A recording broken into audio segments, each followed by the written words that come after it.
Dans les couloirs feutrés des hôpitaux parisiens, où les secrets des célébrités se murmurent souvent à voix basse, une nouvelle a récemment ébranlé le monde du spectacle français. Eddie Mitchell, figure emblématique de la chanson et du cinéma, a été admis en urgence dans un établissement médical de renom.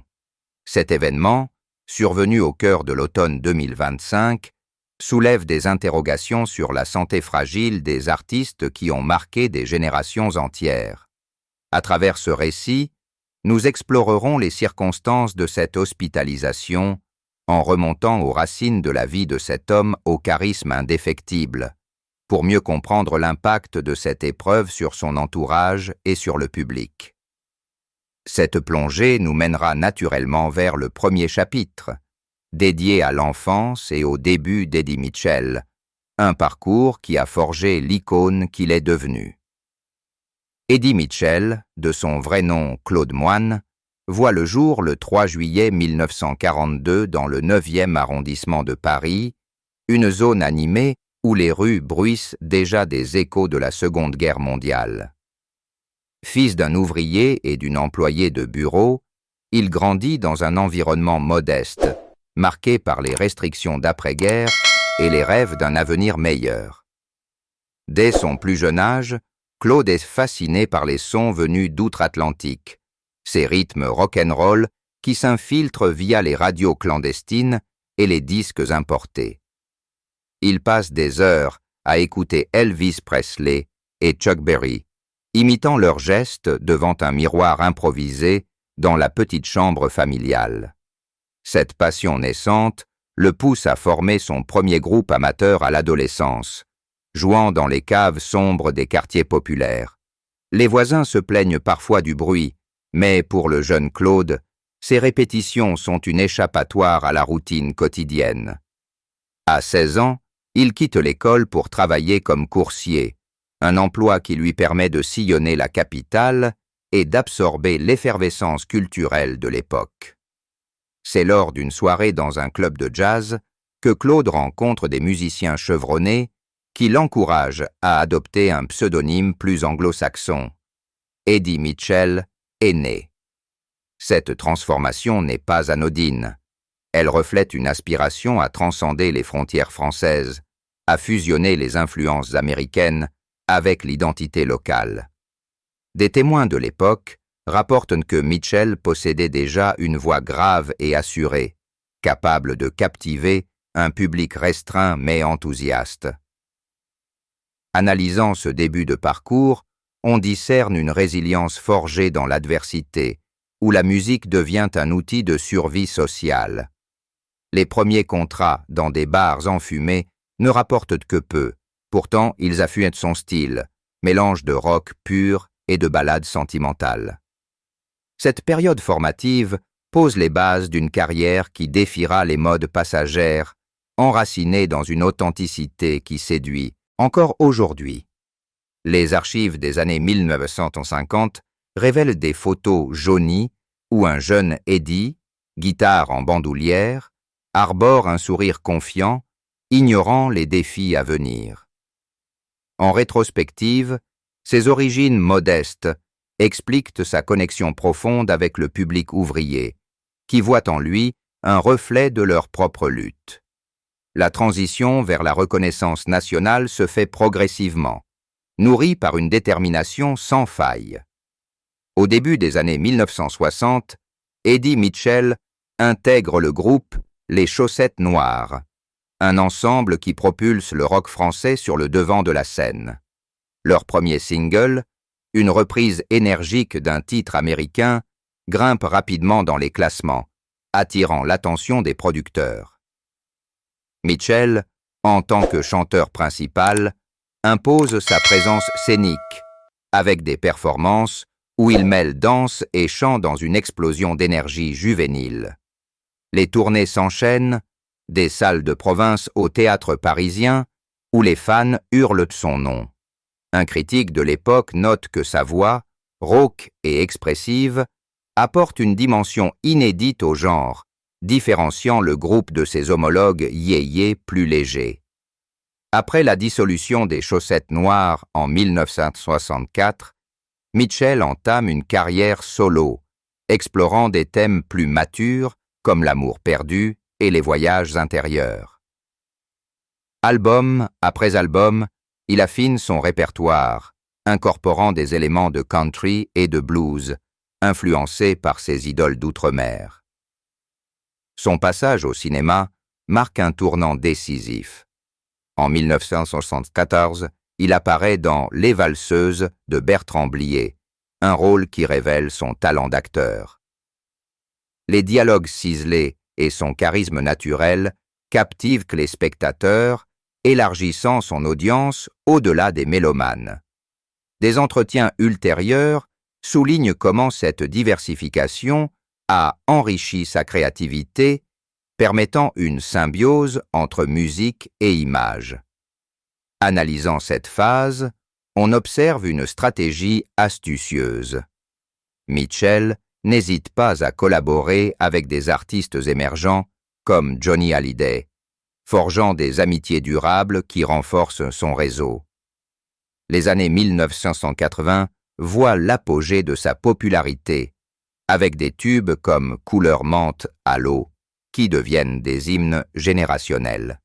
Sur scène, il innove en intégrant des éléments théâtraux, transformant les concerts en spectacles complets.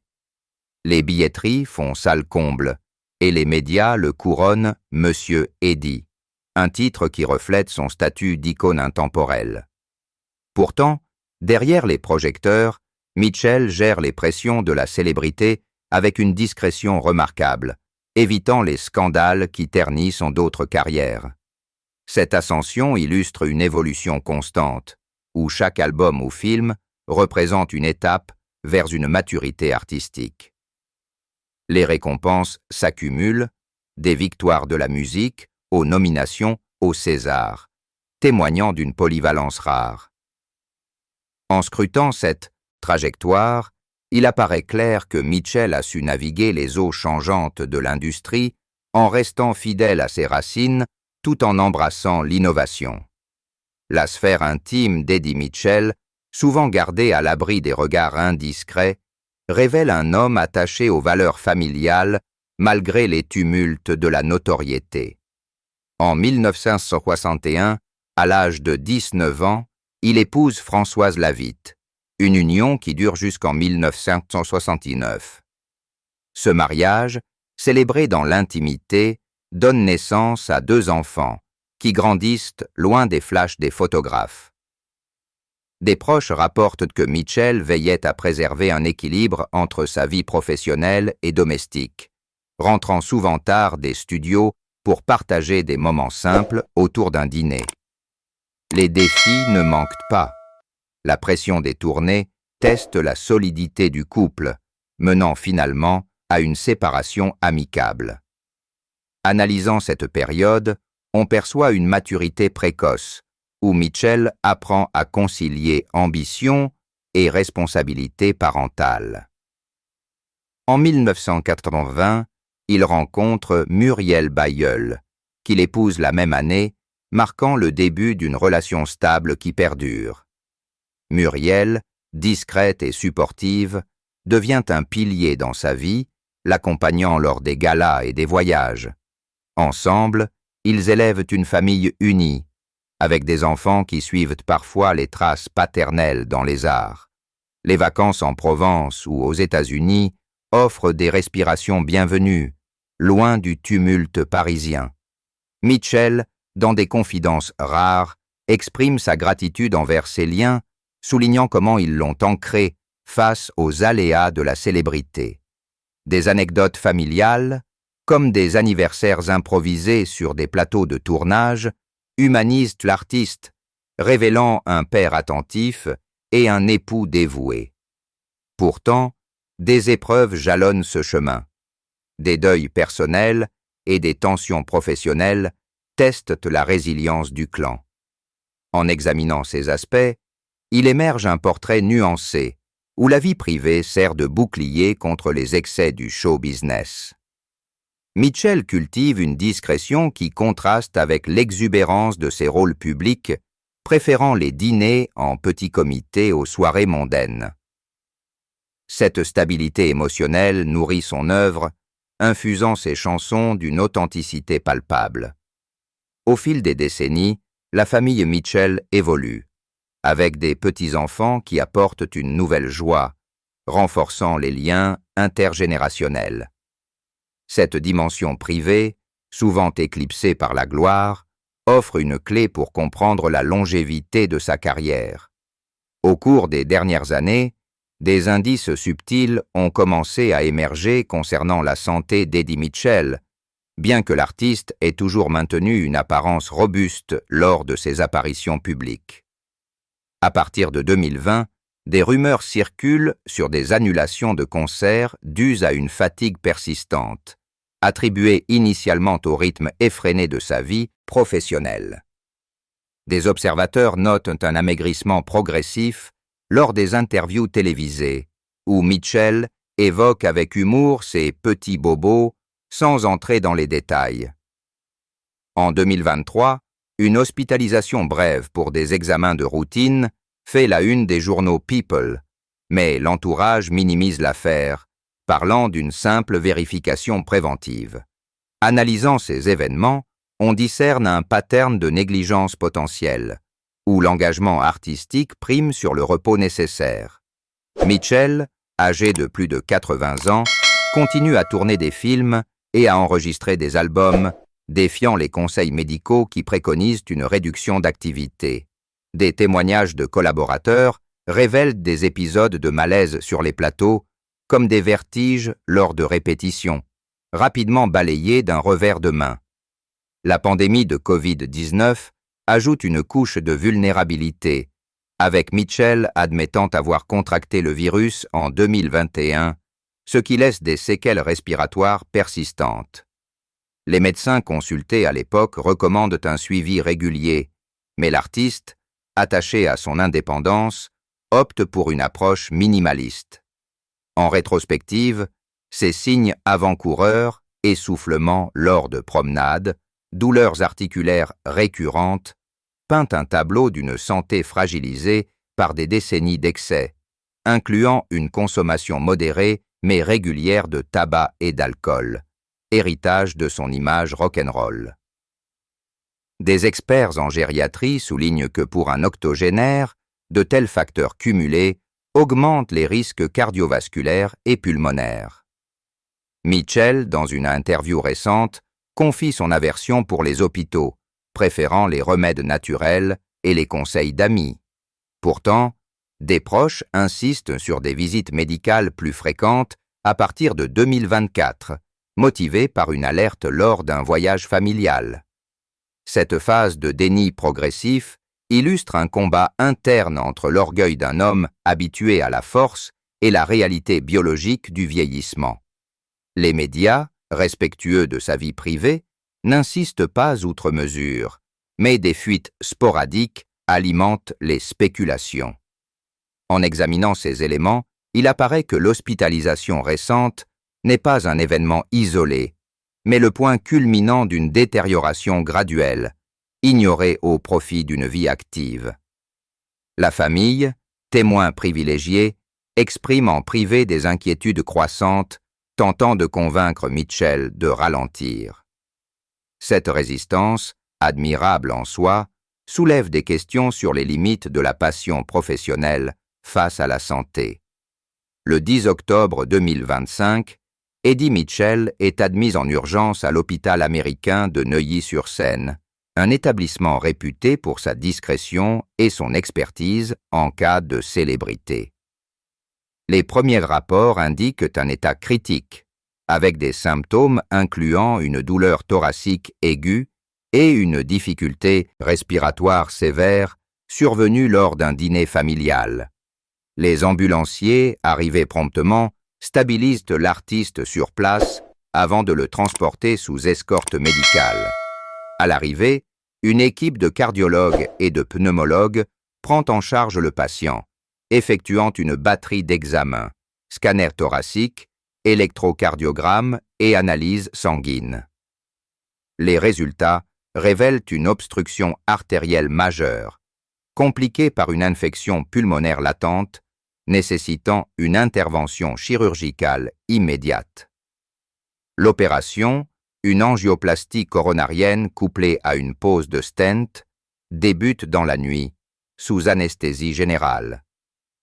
Des chirurgiens expérimentés, habitués aux cas complexes chez les seniors, procèdent avec précision, mais des complications surgissent. Une hémorragie interne mineure prolonge la procédure de 2 heures. Post-opératoire, Mitchell est transféré en unité de soins intensifs, où des moniteurs surveillent ses constantes vitales en continu. Les médecins administrent des anticoagulants et des antibiotiques pour prévenir les rechutes, tout en gérant la douleur via une perfusion morphine. Analysant le protocole médical, on note une approche multidisciplinaire, intégrant des consultations avec un nutritionniste pour adapter le régime post-opératoire. La famille, présente dans une salle d'attente attenante, reçoit des mises à jour régulières, alternant entre espoir et anxiété. Des infirmières rapportent que Mitchell, éveillé brièvement, demande des nouvelles de ses proches, démontrant une lucidité remarquable malgré la sédation. Les jours suivants voient une évolution mitigée. Une fièvre passagère retarde la sortie des soins intensifs, mais les marqueurs inflammatoires diminuent progressivement. Les kinésithérapeutes initient des exercices respiratoires doux pour renforcer les poumons, tandis que des psychologues offrent un soutien pour gérer le stress post-traumatique. En scrutant les détails techniques, l'opération met en lumière les avancées en chirurgie mini-invasive, réduisant les risques pour les patients âgés. Pourtant, des experts extérieurs soulignent que le pronostic reste réservé compte tenu de l'âge et des antécédents. La presse, alertée par des sources anonymes, couvre l'événement avec retenue, respectant les demandes de confidentialité. Cette séquence d'événements, minutieusement orchestrée, illustre la complexité des soins en urgence pour une figure publique, où la médecine de pointe rencontre les enjeux émotionnels.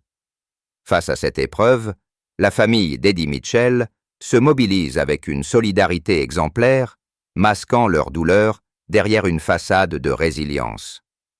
Muriel Bailleul, son épouse depuis plus de 40 ans, reste à son chevet jour et nuit, coordonnant les visites et filtrant les appels des amis inquiets.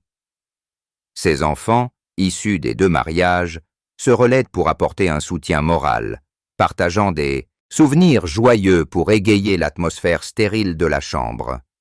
Des larmes contenues trahissent l'angoisse profonde, particulièrement lors de la révélation des résultats post-opératoires, indiquant une récupération lente et incertaine. Un membre de la famille confie que le choc initial a été dévastateur, transformant des routines quotidiennes en veillées anxieuses. Analysant ces dynamiques, on observe un réseau familial tissé serré, où les rôles se distribuent naturellement. Les aînés gèrent les aspects logistiques, tandis que les plus jeunes apportent une touche d'optimisme. Les petits-enfants, informés avec douceur, envoient des dessins et des messages vocaux, humanisant l'expérience hospitalière.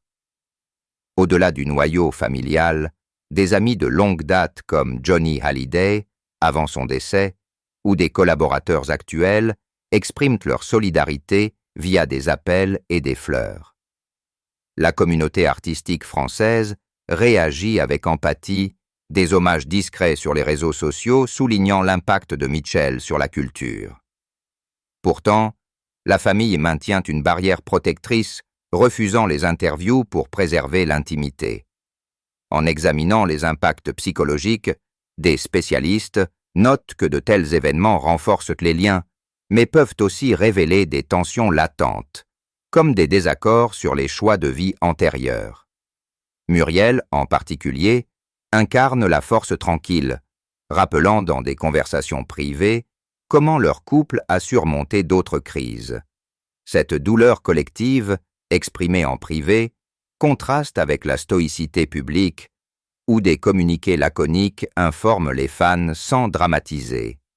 Les jours passent, marqués par des progrès lents qui ravivent l'espoir.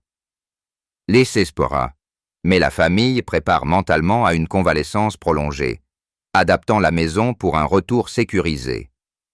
Cette réaction unie illustre la profondeur des attachements forgés au fil des ans, transformant une crise en opportunité de rapprochement.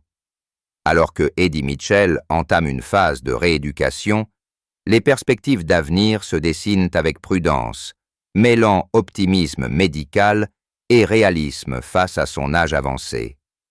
Les médecins prévoient une sortie d'hôpital dans les semaines à venir, suivie d'un programme de réhabilitation à domicile, incluant des séances de physiothérapie et un régime adapté pour renforcer le cœur. Mitchell, connu pour son tempérament combatif, exprime déjà son désir de reprendre des projets artistiques, peut-être un album acoustique ou un rôle caméo dans un film. Analysant ses ambitions, on perçoit une volonté de défier le temps, soutenue par un entourage vigilant qui tempère ses ardeurs.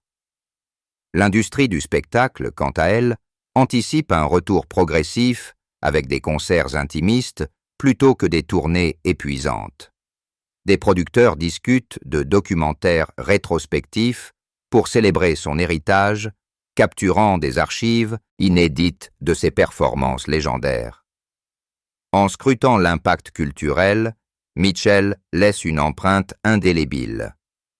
Pionnier du rock français, il a ouvert la voie à des générations d'artistes, fusionnant influences transatlantiques avec une sensibilité hexagonale. Ses chansons, ancrées dans la mémoire collective, continuent d'inspirer des reprises et des hommages. Des critiques littéraires soulignent comment ces textes, poétiques et introspectifs, reflètent les évolutions sociétales, de la libération des mœurs aux questionnements existentiels. L'avenir pourrait voir une fondation dédiée à la promotion de la musique émergente, un projet cher à Mitchell pour transmettre son savoir. Pourtant, des incertitudes planent. Des complications post-opératoires potentielles pourraient limiter ses activités, forçant une retraite plus précoce. La famille, focalisée sur sa guérison, envisage des voyages reposants pour recharger les batteries. Cette épreuve, en définitive, renforce son legs, rappelant aux admirateurs la fragilité des idoles. En rétrospective, l'héritage de Mitchell transcende les chartes. Il incarne une ère de liberté créative, influençant le cinéma français à travers des rôles mémorables. Des festivals préparent des tributes où de jeunes talents revisitent son répertoire. Au-delà, cette hospitalisation soulève des débats sur la santé des seniors dans l'industrie, plaidant pour plus de prévention.